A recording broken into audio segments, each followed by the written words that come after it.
Salam alaikum wa rahmatullahi ta'ala wa barakatuh, chers élèves, bonjour. On se rencontre dans cette nouvelle vidéo consacrée au phénomène accompagnant la contraction musculaire. الظواهر المصاحبة للتقلص العضلي. Toujours avec notre plan, on est arrivé au phénomène accompagnant la contraction musculaire. Alors, quels sont les phénomènes qui s'accompagnent à la contraction musculaire?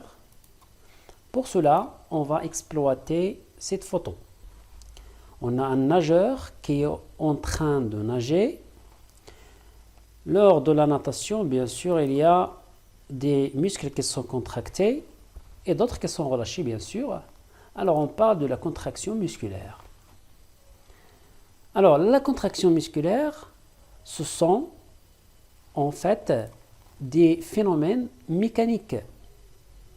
La contraction musculaire fait partie des phénomènes mécaniques, ظواهر mécaniques. Mais lors de cette contraction, il y a également d'autres phénomènes qui s'accompagnent.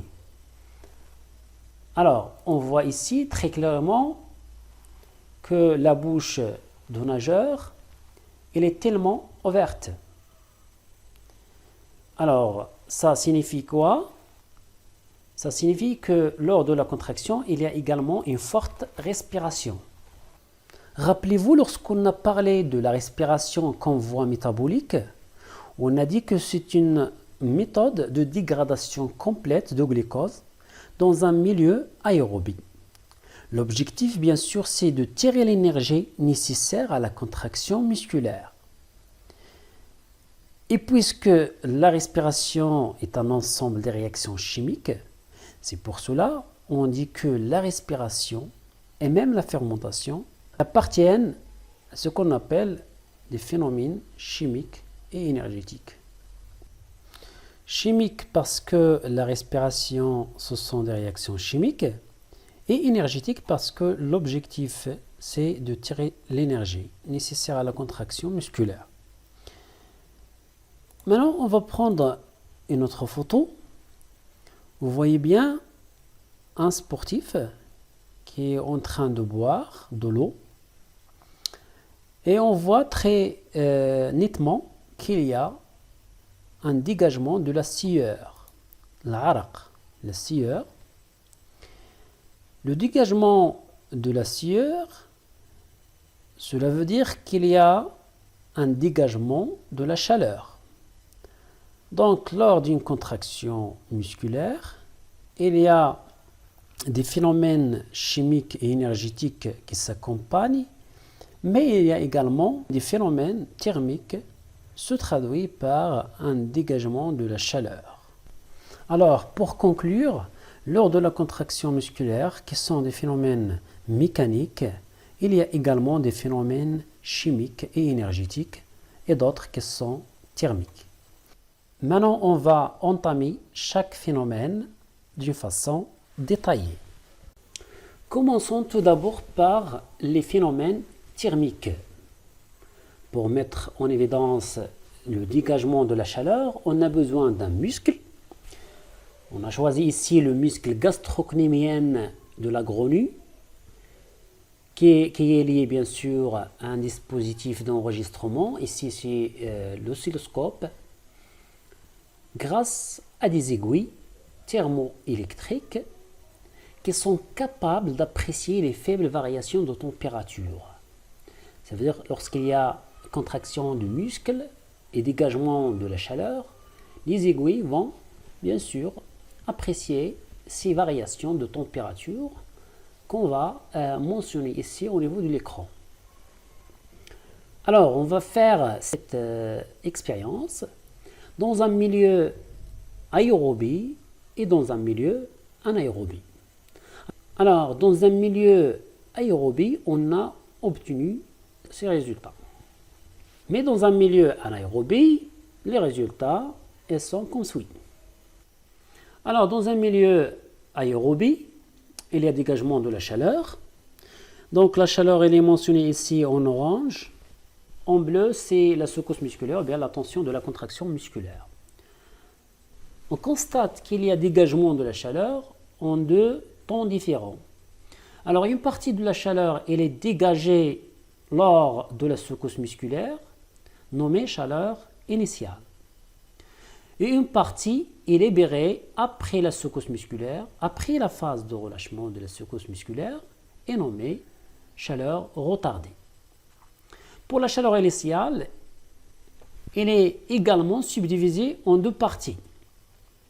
Une partie qui était libérée pendant la phase de contraction de la secousse musculaire, nommée chaleur de contraction. Une partie libérée pendant la phase de relâchement, nommée chaleur de relâchement. Voilà. La contraction musculaire s'accompagne d'un dégagement de la chaleur qui se fait en deux temps. La chaleur initiale est libérée rapidement, donc en quelques fractions de secondes, au cours de la secousse musculaire. Cette chaleur est subdivisée en chaleur de contraction et chaleur de relâchement. Puis on a la chaleur retardée qui est dégagée lentement après la phase de relâchement quand le muscle est en repos. Alors, elle dure quelques minutes, ici de 1 à 2 minutes. La question qu'il faut poser maintenant, c'est quelle est l'origine de cette chaleur? Quelle est l'origine de la chaleur retardée et de la chaleur initiale? Rappelez-vous, lorsqu'on a parlé de la fermentation et de la respiration, on a dit qu'une grande partie, ou bien une partie de l'énergie, elle est dissipée sous forme de chaleur, par voie de la fermentation et même par voie de la respiration. Une grande quantité est dissipée sous forme de chaleur. Ça veut dire que les deux, elles donnent de la chaleur. Mais quelle est la voie qui constitue la source de la chaleur retardée et celle de la chaleur initiale? Pour répondre à cette question, on va refaire la même expérience, mais dans un milieu anaérobie. Ça veut dire en absence de l'oxygène. Un milieu anaérobie veut dire élimination de l'oxygène dans le milieu. Ça veut dire élimination de la voie de la respiration. Lorsqu'on a refait la même expérience dans un milieu anaérobie, on a trouvé les résultats suivants.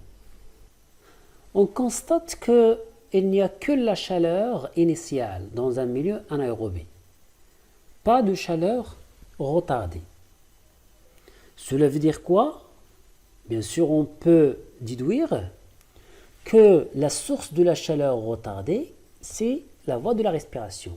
Mais اللي حيدنا l'oxygène, يعني حيدنا la voie de la respiration, ما بقاتش عندنا la chaleur retardée. Ça veut dire que la chaleur retardée, المصدر ديالها هي la respiration. La deuxième conclusion, السنتاج الآخر اللي غادي نستنتجو, puisqu'on a la chaleur initiale même dans un milieu anaérobie, ça veut dire que la chaleur initiale, المصدر ديالها هما les réactions anaérobies.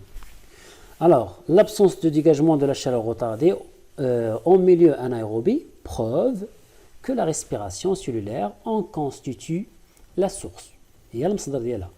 Alors que la chaleur initiale a pour comme origine ou bien a pour origine des réactions métaboliques anaérobies. On passe aux phénomènes chimiques et énergétiques qui accompagnent la contraction musculaire. Pour cela, on va exploiter le document suivant. Le document, c'est un tableau qui donne les résultats de l'analyse du son à l'entrée et à la sortie d'un muscle après une contraction musculaire simple. Dans cette étude, on a mesuré un certain nombre de paramètres chez un muscle au repos et un muscle en activité. Alors, pour le volume de son traversant le muscle, on constate que sa quantité, ou bien son volume, elle est inférieure chez un muscle au repos par rapport à un muscle en activité. La même chose pour les autres paramètres, pour la quantité le volume d'oxygène utilisé, et même pour le CO2 rejeté, c'est la même chose. et pour la quantité de glucose consommée. Voilà.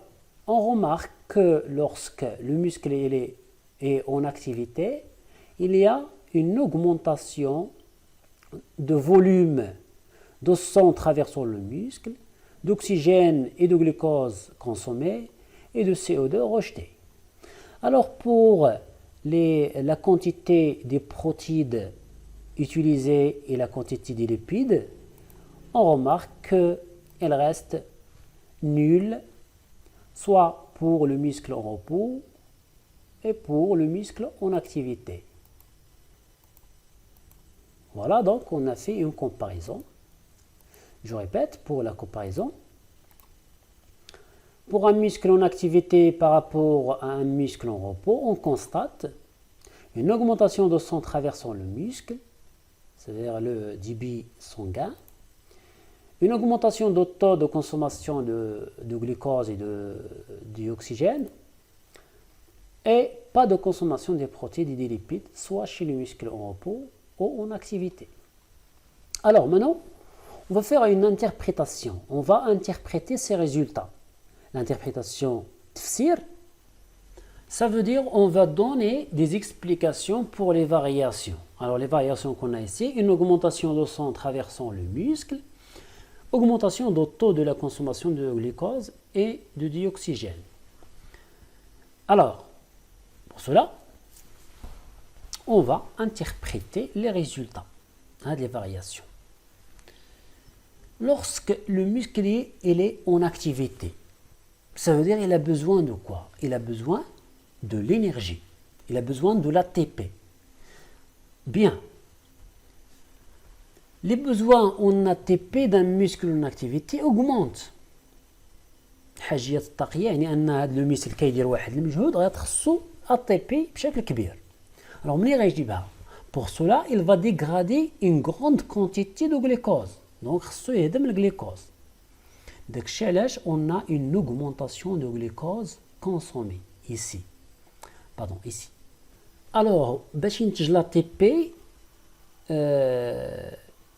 يمكن يدير la respiration ou bien la fermentation.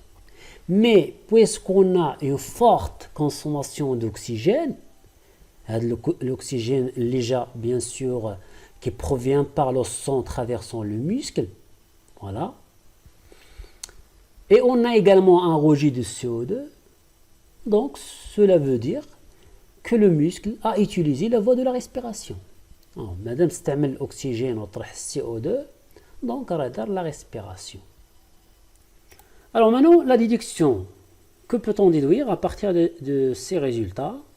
Alors on peut déduire que la contraction musculaire s'accompagne également des phénomènes énergétiques et chimiques. Alors, mais quand on a la contraction musculaire, quand on a dégagement de la chaleur, les déjà شفناه, ou quand on a أيضا des phénomènes énergétiques et chimiques qui bien sûr libèrent de l'énergie nécessaire à la contraction musculaire.